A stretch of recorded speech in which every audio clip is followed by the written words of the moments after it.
Agradeço a gentileza do nosso palestrante, conhecido de vocês, Olavo de Carvalho. Então, passo a palavra ao senhor agora.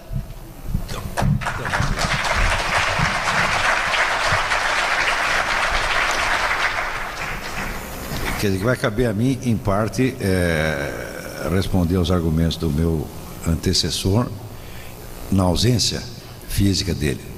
Mas não creio que a presença fizesse muito diferença, porque o homem é absolutamente impenetrável. Então, o que quer que eu dissesse, ele estaria imune. Então, muito bem. O Brasil tem uma longa experiência num ciclo que se repete nas relações entre Estado, empresa e trabalho. Esse ciclo é assim: o governo se intromete nas relações de trabalho, anunciando que faz isso para proteger os empregados. Daí sobrecarrega as empresas com contribuições trabalhistas, elas ficam endividadas, ficam descapitalizadas e daí tem que recorrer ao governo para pedir socorro. O governo, para socorrê-las, aumenta os impostos, tá certo? Aumentando o preço das mercadorias e colocando, diminuindo o poder de compra da população. Portanto, a população com poder de compra diminuído, então não encontrará, evidentemente, empregos à altura de suprir as suas necessidades. E, com isto, o governo terá que fazer novos programas de responsabilidade social e coisas assim. Para isso, terá que aumentar mais um pouco os impostos, estrangulando um pouco mais as empresas e assim por diante, indefinidamente. Tem alguém aqui que não sabe que as coisas são assim há 70 anos? Eu acho que nós temos uma vasta experiência disso. Isto é o que tem acontecido desde o tempo de Getúlio Vargas. Então, o que falta para nós tirarmos a conclusão de que o problema está exatamente na intromissão excessiva do Estado? Ora, se uma pessoa não consegue tirar conclusões da sua própria experiência, então é porque está com uma deficiência de inteligência, porque tem um viés, tem uma espécie de uma trave atravessada no olho e não consegue enxergar. Ora, se nós temos ainda alguma dificuldade de tirar esta conclusão, é porque essa discussão se processa, vamos dizer, num contexto que impede as pessoas de tirarem a conclusão correta. Qual é esse contexto? Esse contexto é o seguinte: quando nós discutimos a questão da iniciativa individual versus a intervenção do Estado, nós imitamos a situação, por exemplo, da Inglaterra. Fingimos que somos conservadores discutindo com trabalhistas, ou fingimos que somos republicanos discutindo com democratas. Isso é dentro de uma ordem constitucional firme, estável e assegurada. Então existem dois planos de desenvolvimento da sociedade e eles se confrontam democraticamente. Será que esta é exatamente a situação em que nos encontramos? Me parece que não. E me parece isso exatamente porque eu fiz aquela comparação que eu sugeri ao doutor Oded, que fez de conta que não percebeu. A comparação é a seguinte: vamos ver quem está contra quem. Quais são as forças políticas e sociais que se opõem neste debate? Não somente as ideias. O conteúdo das ideias nós já entendemos. O que é liberalismo, o que é estatismo, todos nós entendemos. Agora vamos ver quais são as forças políticas sociais que estão envolvidas nisto. Pelo lado liberal, que eu saiba, está envolvido o Dr. Jorge Gerdau, mais meia dúzia de empresários aqui do Rio Grande do Sul e nós. That's all. Não há mais nada. Tá certo? Vamos ver agora pelo outro lado. Pelo outro lado está envolvida, para começar, uma entidade chamada FARC, Forças Armadas Revolucionárias da Colômbia. A Colômbia é a maior entidade militar que já existiu na história da América Latina. O orçamento dela, segundo um livro publicado pelo major do exército colombiano, Villamarín Pulido, que se chama o orçamento, alguma coisa como o orçamento do narcotráfico, o orçamento dela é maior do que de todas as forças armadas latino-americanas somadas. Além das Farc, existe uma indústria secundária muito próspera também, que é a indústria dos sequestros, né, cujo gerenciamento na território latino-americano incumbe ao MIR, que é o braço armado do Partido Comunista Chileno. Para vocês terem uma ideia da magnitude desta coisa, apenas um dos associados brasileiros das Farc, que é o Fernandinho Beiramar, ele confessou ao exército colombiano, fez a confissão dele lá, porque aqui ele não disse uma palavra, aqui trancaram o sujeito em prisão de segurança máxima, quer dizer, segurança dele, evidentemente, para que não fosse incomodado com perguntas. Mas lá ele disse que ele anualmente trocava armas que trazia do Líbano por 200 toneladas anuais de cocaína, isso só o Fernandinho Beiramar. Então você pode imaginar a prosperidade desse negócio. Como se supor que a Farc gasta tudo isso aí, né, em filminho de sacanagem, tá certo? Ou internos Armani, é ridículo. Isso aí é distribuído para toda a esquerda latino-americana. Em primeiro lugar, através de um órgão chamado Foro de São Paulo. Foro de São Paulo é, vamos dizer, a coordenação estratégica do movimento socialista e comunista no continente latino-americano, que abarca, até a última contagem, 84 organizações, entre organizações legais, como o PT, e organizações criminosas, como a própria Farc e o MIR chileno. O Foro São Paulo foi fundado pelo nosso atual presidente, o senhor Luiz Inácio da Silva e Fidel Castro, em 1990, e realizou, até onde eu saiba, 12 reuniões plenárias. Nessas reuniões vão centenas de pessoas, até hoje ninguém fez a conta para ver quem é que paga essas reuniões, realizadas uma em cada capital latino-americana. Mas eu suponho que quem financia isso não é o PPS, né? Deve ser uma entidade um pouco mais próspera. Então é inútil perguntar se o PT recebeu ou não contribuição de campanha da Farc, porque já está sendo beneficiado pela Farc através do Foro de São Paulo e, por sua vez, as beneficia, como por exemplo na declaração assinada em 2002 pelo senhor Lula, pouco antes de se tornar candidato a presidente, em que isentava as Farc, tá certo, da responsabilidade por qualquer conduta criminosa e, ao contrário, incriminava o governo da Colômbia como culpado de terrorismo de Estado. Então, se isto não é ajuda mútua, eu não sei mais o que é. Então, mas isso é só um lado. Além disso, some-se aos recursos de Farc, MIR, etc., os recursos da Comunidade Europeia, da ONU e de outros organismos internacionais que estão maciçamente alinhados com estas propostas do senhor Oded Grajew, tá certo? Mais ainda, vocês podem acrescentar também as contribuições das grandes fundações americanas, como Fundação Ford, Fundação Rockefeller, Fundação MacArthur, etc., etc. Quando me perguntam, mas por que estes cidadãos que são capitalistas contribuem tanto para o socialismo? A resposta é o seguinte: eles não são capitalistas coisíssima nenhuma. Eles são sociologicamente uma coisa que eu chamo de metacapitalistas. É um conceito que eu desenvolvi baseado no estudo especialmente dessas famílias, dessas grandes fortunas dinásticas.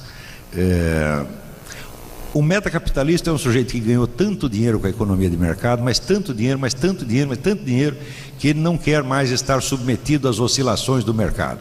Ele começa a pensar nos seus netos e bisnetos. Como é que ele vai garantir o bisneto, né, contra a roda da fortuna, que é o mercado? Só tem um jeito: dominando o mercado através do Estado. Isso quer dizer que, a partir de um certo nível de crescimento, essas grandes fortunas deixam de ser forças propriamente econômicas e se tornam forças políticas de natureza dinástica, tá certo? Então, com um interesse evidente no monopolismo estatal, do qual são intimamente associados. Este é um fenômeno bem característico do século XX, e é somente isto que explica, vamos dizer, a proximidade entre estas grandes fortunas e os movimentos socialistas, comunistas, etc., fascistas, etc., etc. Muito bem. Porém, além de todo este dinheiro, ainda tem o fenômeno do dízimo, porque dizem que Antigamente já diziam que o PT não é um partido, é uma seita. Deve ser verdade, porque além de ser presidido por um homem sem pecado, recolhe dízimo. Então é uma organização espiritual, evidentemente. Então ainda tem o dinheiro do dízimo, que é o quantia incalculável. Agora, depois de tudo isto, né, o doutor Oded olha para tudo isso e ainda acha que os fulanos estão pobrezinhos e decide fundar o Instituto Ethos, que aglomera ali mais ou menos 25% do PNB para socorrer esses desamparados. E depois de tudo isso fala mal do financiamento privado das campanhas, não é isso?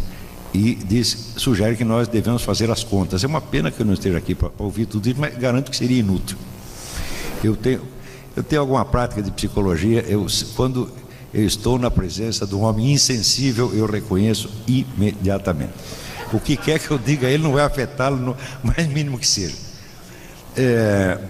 Então, dentro deste contexto, a nossa discussão fica totalmente falseada, porque você coloca de um lado os defensores da economia liberal, né, do outro lado os defensores do socialismo, da responsabilidade social, do estatismo, etc, etc, e dá a impressão que nós estamos num parlamento democrático europeu discutindo. A verdade não é esta. A verdade é que nós somos meia dúzia de gatos pingados com recursos limitadíssimos, tá certo? Cercados de forças trilionárias que, além disso, estão armadas.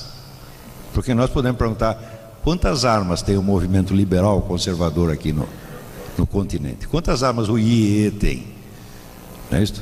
O Chaves está aí comprando, né, rifles russos, tá certo? Provavelmente vão parar na mão da Farc, e a Farc já está mais armada. A Farc tem aproximadamente 300 mil soldados em condições de entrar em ação a qualquer momento, e muitíssimo bem armado. O nosso exército tem 150 mil quase desarmados.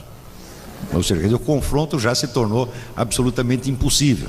Por isso, quando eu vejo um oficial das nossas Forças Armadas dizendo que as Forças Armadas não devem combater o narcotráfico porque sua função não é de polícia e seria uma desonra para as Forças Armadas, olha, eu acho isso uma desculpa maravilhosa que eles acharam para não enfrentar um inimigo mais forte. Essa é até desculpa honrosíssima. Você lava a honra das Forças Armadas e pula fora da encrenca. Isso é tipicamente brasileira, esta conduta. Então, como o contexto nosso já está falseado, nós mesmos, às vezes, contribuímos para falseá-lo um pouco mais. Por quê? Porque nós chamamos o Dr. Oded, chamamos o senhor Roberto Freire, tá certo? E lhes damos democraticamente o direito de se expressar, exatamente como eles fazem conosco no Fórum Social Mundial, que, como vocês sabem, estava cheio de liberais e conservadores. Então, note bem, nós aqui, vocês do Fórum da Liberdade, o IEE, o Dr. Jorge Gerdau, vocês estão praticando a democracia, mas não pensem que vocês estão dentro de um debate democrático. O debate só é igualitário aqui, lá fora não é não. Lá fora nós estamos brigando com Farc, com poderes trilionários, tá certo, que tem recursos financeiros ilimitados à sua disposição e ainda faz de conta que os ricos exploradores somos nós. Isso é tudo muitíssimo engraçado. Mas quando uma coisa é absurda, tá certo, e ela é repetida na sua cara, com esta tranquilidade do Dr. Oded e de outras pessoas, você que fica inseguro. O sujeito chega e mente na sua cara, tá certo, mas com tranquilidade. Você está nervoso, então dá a impressão que o sujeito que está tranquilo, que está dizendo a verdade, e que você é apenas um louco. Mas isso já me aconteceu muitas vezes. Eu conheci um sábio que dizia o seguinte: olha, se um sujeito diz calma e tranquilamente que 2 mais 2 são 5, e o outro retruca indignado, espumando, que são 4, todo mundo vai acreditar no primeiro.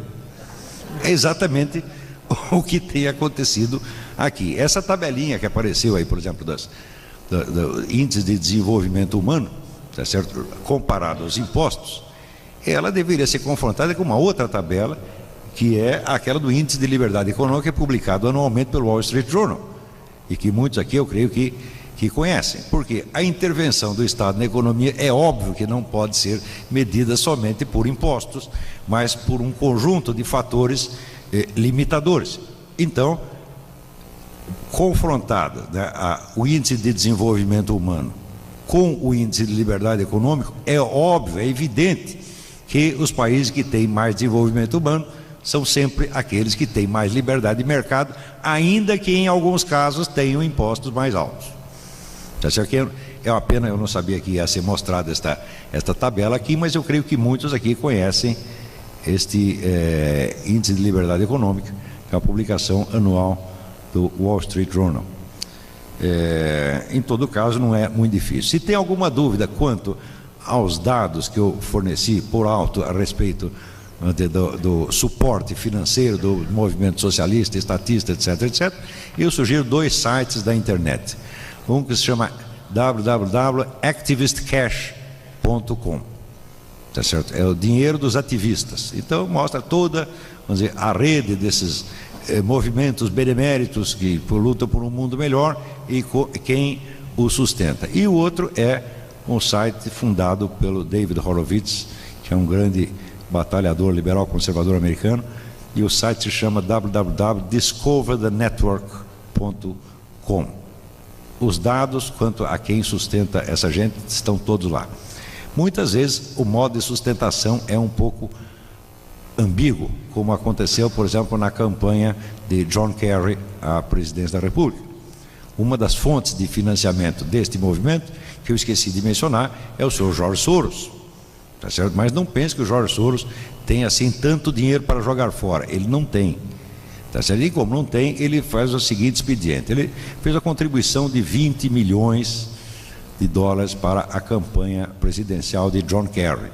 Agora apareceram as contas e viu-se que as ONGs ligadas a George Soros, antes disso, tinham recolhido do governo americano 30 milhões de dólares. Então ele fez a doação de 20 e embolsou o troco de 10. Né, certo? Com a generosidade e a responsabilidade social que é inerente a essas pessoas que se preocupam com o futuro melhor. Tá certo? Só para encerrar, inserindo melhor, ainda tenho tempo? 1 minuto. 1 minuto? Então não dá. Bom, mas só para... Olha a plateia, é o queridinho da plateia, 5 minutos. Obrigado. Só para encerrar isso aqui, então, existe um segundo fator no contexto que nos impede de tirar as conclusões certas. Esse é um fator de ordem intelectual. E ele vem da tradição imensamente forte que tem a ideia de mundo melhor e a ideia da participação de todos para a construção de um futuro melhor. Esta ideia, ela evidentemente, ela supõe uma ideia de continuidade da história humana. Quer dizer, ela encara a história humana como um fio contínuo que se dirige a um estado supostamente melhor que nós teríamos amanhã ou depois. Contra isso é preciso lembrar que qualquer ideia de continuidade histórica é necessariamente apenas simbólica. Não tem materialidade alguma, porque, como já dizia Santo Agostinho, tá certo? Mais de 15 séculos atrás, o fio do tempo para a espécie humana, ele é escandido, ele é cortado pelo fenômeno da morte. Ninguém ficou vivo ao longo de uma evolução histórica de 300 anos, tá certo? Para ser nem a testemunha e nem um agente contínuo daquilo. Toda a ação histórica é escandida, é cortada pela morte e pela substituição das gerações. E a continuidade é apenas um elemento simbólico que aparece na cabeça dos historiadores da geração seguinte. Eles criam uma unidade que é puramente conceptual ou simbólica. A verdadeira estrutura da vida humana, tá certo? Nós encontramos apenas, nunca na continuidade histórica, mas na continuidade biográfica da existência do ser humano, que consiste com a sua continuidade orgânica sobre a Terra. É nesta continuidade biográfica que se encontra, vamos dizer, a base para a verdadeira compreensão do processo social. Quando eu falo em continuidade biográfica, eu estou querendo lembrar exatamente aquilo que dizia o nosso colega de nome impronunciável, não consegui saber como é o nome dele. Suri. O primeiro, Suri. Bom, é mais fácil do que o sobrenome. Suri. Então, a questão, vamos dizer, do risco individual. Quer dizer, viver é correr riscos, é tomar decisões, e essas decisões vão fazer o tecido da sua vida. Você não tem, como a história, um prazo indefinido para continuar tomando decisões. Um dia você vai morrer, e no instante que você morrer, a diferença entre estar vivo e estar morto é só uma. Enquanto você está vivo, você pode mudar. Depois que você morreu, a sua história fechou, exatamente como no famoso verso que Stéphane Mallarmé escreveu sobre o túmulo de Edgar Poe: tel qu'en lui-même enfant, l'éternité le change. Quer dizer, a eternidade o transforma finalmente naquilo que ele era. A forma daquele indivíduo fechou, e ele passa para uma outra espécie de existência. Agora ele existe como forma fixa, ele não pode mais ser mudado. Isto não tem nada a ver com religião. Isto é a sua forma definitiva e eterna. É naquilo que você se transformou. Toda a vida humana, ela só adquire sentido quando nós encaminhamos as nossas decisões e as nossas ações no sentido de que a nossa forma final tenha valido a pena e não seja nem uma vergonha para nós, nem um suplício para as gerações seguintes. Aqueles que, em vez de ter em vista essa estrutura real da vida humana, nos propõem concepções da história que se dirigem a futuras sociedades melhores, em primeiro lugar, estão nos tirando fora da estrutura da realidade, fora da estrutura real do tempo, e estão nos colocando dentro de uma visão hipnótica. É somente dentro desta visão hipnótica que pode aparecer que o Dr. Oded Grajew é o pobrezinho, defensor dos pobrezinhos, e eu sou um maldito explorador capitalista. Muito obrigado.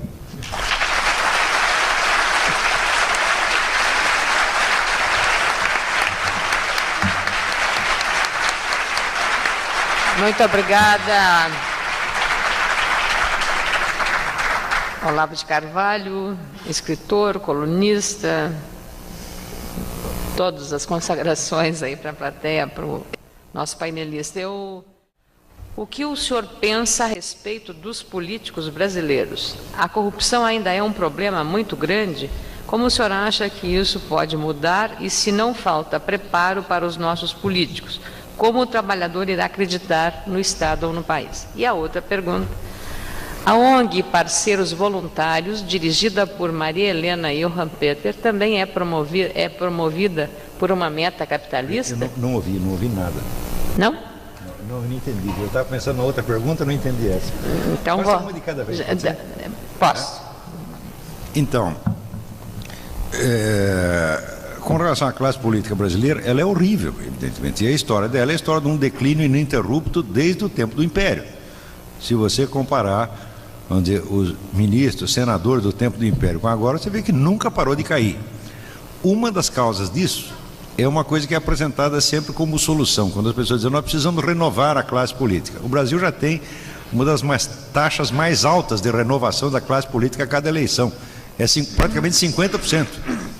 Então, isso quer dizer que você não estabiliza uma classe política. E não estabiliza, o que acontece? É um sujeito que saiu do nada, ele se elegeu uma vez, ele pensa: puxa, eu preciso de 2 mandatos para eu me aposentar. Tá certo? Essa é a primeira preocupação, já é a reeleição seguinte. Tá certo? Então, quanto menos tempo o indivíduo tiver para ficar na vida política, bom, mais isto é um convite à corrupção e à total irresponsabilidade. Ele não sabe quanto tempo ele vai poder ficar ali, então tem que roubar rapidinho, tá certo? Ou pelo menos tem que não se comprometer profundamente com nada, tá certo? Então, até a inexistência de uma classe política mais antiga, mais tradicional, é uma das causas disso. A outra causa é a própria fragilidade cultural e intelectual do país, que também, nas elites intelectuais, a decadência é pior ainda, talvez. Quer dizer, pegar um fenômeno chamado literatura brasileira, ela acabou. Isso não existe mais. A nossa referência literária ainda é dos anos 50 e 60. Mas se você pegar qualquer publicação literária daquele tempo, você vê que havia um círculo enorme de escritores importantes, interessantes, com muita coisa para dizer, e hoje você não tem mais nada. Quer dizer, a própria decomposição da linguagem no Brasil, da linguagem jornalística, por exemplo. Nós estamos entrando cada vez mais na língua de pau. Língua de pau é onde o sujeito diz uma coisa bonita, a pessoa dá um sorriso, diz uma coisa feia, começa a chorar, independentemente da referência aos fatos. Quer dizer, você tem já uma ligação direta entre a palavra e o estímulo emocional, independentemente de a que a palavra esteja se referindo. Ou seja, a palavra está se tornando um instrumento de ação pavloviana, não a serviço da inteligência humana, mas exatamente da burrice e da conformidade geral. Dentro disso, como é que podemos ter políticos que prestem? O que falta fazer no Brasil é praticamente tudo. Vamos lá. De redescobrir o país. Então, a última, para terminar, a ONG Parceiros Voluntários, que é dirigida por Maria Helena Johann Peter, também é promovida por uma meta capitalista. Você acha que o Dr. Jorge Gerdau é Rockefeller? É? Alguma vez o Dr. Jorge Gerdau pensou, como John D. Rockefeller, que a concorrência é um pecado? Não, é que o senhor não deixa eu terminar. Alguma vez tentou usar o Estado como instrumento para estrangular seus concorrentes? O dia que ele fizer isso, ele terá entrado na classe dos metacapitalistas. Por enquanto, é um capitalista com muita honra. É que essa pergunta seguia-se dentro da mesma ótica, com duas visões opostas. A Fundação Abrinq e o Instituto Etos não representam uma possibilidade de mostrar, entre aspas, ao governo a capacidade de gerenciamento, entre parênteses, autogerenciamento da iniciativa privada? Não. Primeiro que nada disso é autônomo, nada disso sai da iniciativa privada. Isso veio tudo da ONU. O senhor Oded não tem uma menor dúvida, é um braço da ONU. Ele sabe perfeitamente o que ele está fazendo. Ele está trabalhando para um grande esquema de poder metacapitalista internacional, tá certo? Que está intimamente unido a essas forças de esquerda latino-americana e não tem nada a ver com capitalista. Tá certo? Quer dizer, a fonte do dinheiro dele é capitalista, quer dizer, a empresa dele. Mas qual é a fórmula de socialismo a qual nós estamos tendendo? Será que tem um tempinho para explicar isso? É interessante. Nos anos 20... Democracia é isso, democracia aqui é democracia representativa, está aí, ó, mandado. Obrigado, vamos esticar um pouquinho e tentar explicar. Nos anos 20, o Ludwig von Mises já havia demonstrado que a economia socialista, a rigor, é impossível. É impossível também por um motivo muito simples. Economia socialista é economia planejada. Para fazer economia planejada, você tem que fazer orçamento. Para fazer orçamento, você tem que fazer cálculo de preço. Como não tem mercado, não tem preço. Como não tem preço, não tem cálculo de preço, portanto não tem economia planejada, portanto não tem socialismo. Esse argumento é absolutamente irrespondível. E quem mais se preocupou com isso no mundo não foram os capitalistas, mas justamente os socialistas.